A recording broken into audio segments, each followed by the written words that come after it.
So if you can see the sonar, there's a lot of fish down, big ones towards the bottom. The water temperature is 67 degrees, which is a little warm.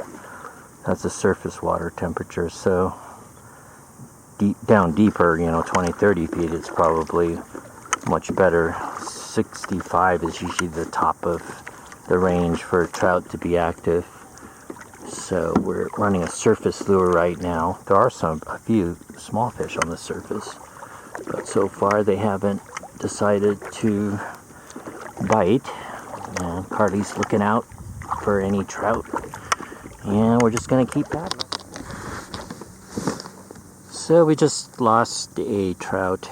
This is the 3/8 ounce killer worm spinner, and I'm gonna put a 2.5 inch worm on. I've actually caught more big fish on this lure than any of the other killer worm spinners. It runs deep, maybe 10 feet down. You can make it even go deeper by letting out more line and going slower. I'm going to put some Mike's trout gel on it. Probably overkill, but gives it a kind of a cool red color. As I said before, you don't want to put it on the plastic part of the squid itself, because the gel scents like petrify the plastic over time and turns into this really hard.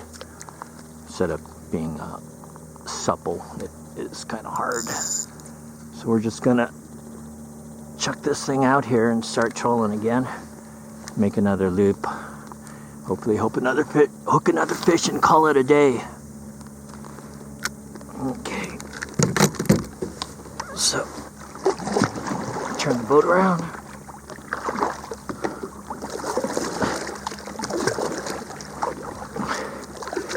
And you always want to make sure your rod tip is vibrating. I don't know if you can see that, but see how it vibrates. That means your lure is running correctly. And just check the sonar. So it's 68 degrees. We're trolling at about 1.6 miles an hour. And it's almost 8 o'clock, my goodness. I have to head home and get some breakfast. Alright, we're going to make a Hail Mary troll here. See if we can hook up one last fish. And we're hooked up. So, one thing you might find is that sometimes it's hard to catch them when there's no light on the water, because the spinners work better when there's a little bit of light on the water, and they're more the blades are more reflective. But I'm not sure this is a big trout. What do you think, Carly? I don't know. Could be one of those dinky trouts. Checking the drag here. Had it a little bit too tight.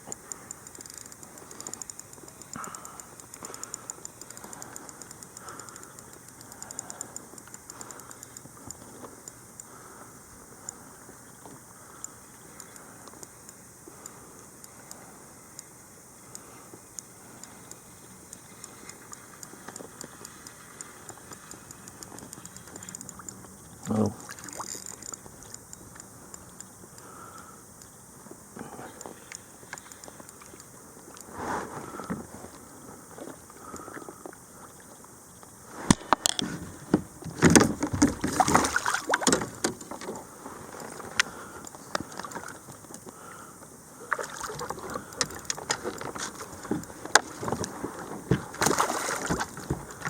So he's obviously not ready.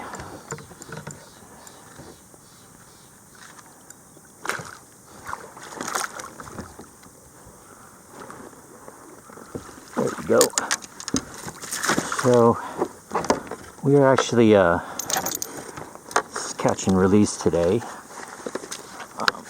So I'm not gonna try and be easy on him here.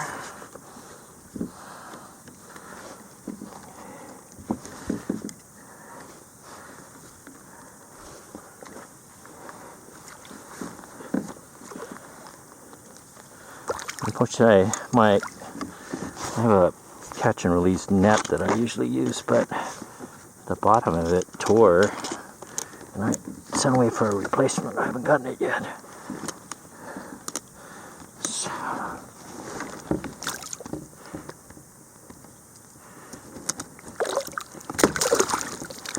So that's a pretty good sized trout. See him there? To be about 14 inches. We're just gonna let him go here. These are hatchery trout, but you can see the tail fin is pretty. This is you can see the tail on it isn't all worn down, which means that this trout is winter holdover. There you go. And he's off. All right. So they plant this lake. That wasn't a very good guess, but we'll get it strained out. What do you think, Carly? Let's get us another big trout.